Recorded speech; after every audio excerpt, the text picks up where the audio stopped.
Madam, अभी आप उपायुक्त महोदय से कुछ बिंदुओं पर बातचीत करके लौटी हैं। क्या क्या कुछ मामले थे जिनको लेकर आप अभी उपायुक्त से मिली हैं? देखिए, हमारा काम है पब्लिक का सेवा करना और यहाँ पर कोई असुविधा होती है तो सीधे पदाधिकारियों से हम बात करते हैं, वार्ता करते हैं और कोशिश करते हैं कि उसका सॉल्यूशन निकल जाए। जी। और यही सब कई मैटर था हमारे सामने में। कुछ तो हमारे जो गरीब गुरबी यहाँ पर हैं जिनकी गाड़ी किसी कारण से पकड़ा गई और महीनों महीनों दिन से इन लोगों का गाड़ी अभी तक छोड़ा नहीं गया।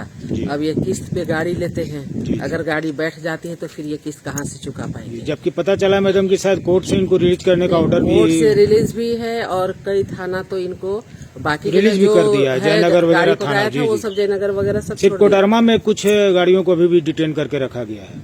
कोडरमा स्पेशल थाना है जी, इसीलिए यहाँ पर रखा गया था जी। लेकिन कल से परसों तक इनकी गाड़ी छूट जाएगी। जी। अभी आपकी बातचीत हुई इस मामले में? हाँ, हमारी उपायुक्त महोदय क्या आश्वासन दिया गया उनके द्वारा? छूट जाएगी। कुछ कंफ्यूजन था, हो सकता है कुछ टेक्निकल हो रहा होगा। नहीं, राजसात की बात कही जा रही है कि जिस गाड़ियों पर हमारा काम है, इनका काम होना चाहिए जी। वो जो टेक्निकल मैटर है जो भी है वो अपना सॉर्ट आउट कर ले।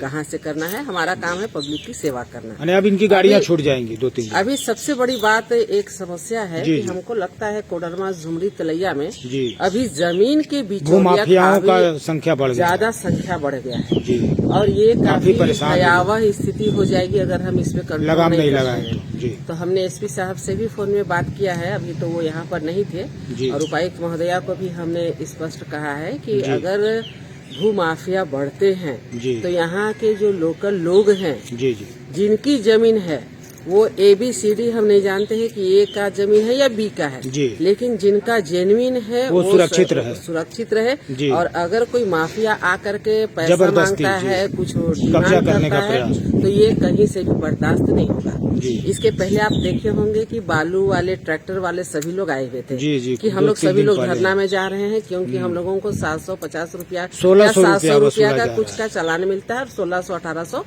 वो भी जहाँ तहाँ, ये नहीं कि बालू घाट पर। तो ये भी हम उपायुक्त महोदया से वार्ता किए थे। उसके बाद में तो अभी कुछ नहीं आए हैं, लोग बोल रहे हैं कि सब ठीक हो रहा है। हमारा कहने का मतलब है कि अगर कोडरमा में लॉ एंड ऑर्डर खराब होता है या यहाँ पर हमारे लोगों को तंग किया जाता है, किसी प्रकार की परेशानी होती है तो ये हमारे से बर्दाश्त नहीं होगा। और बहुत सारे मैटर थे जिनको लेकर के हम आए थे। भूमाफियाओं में कुछ आप मैडम उदाहरण भी दिए क्या? कहीं कोई खास केस भी था का जहाँ पर इस तरह से भूमाफियाओं ने लोगों को परेशान किया? 1-2 केस रहे तो हम नाम बताएं, काफी बढ़े हुए थे। हमारे पास एक पूरी फाइल है जी, तो इसलिए हमारा एक ही कहना है, भू माफिया अगर कोडरमा में जन्म ले रहे हैं तो उन पे हर हाल में लगाम लगाया जाए। सीधी बात। चलिए, धन्यवाद।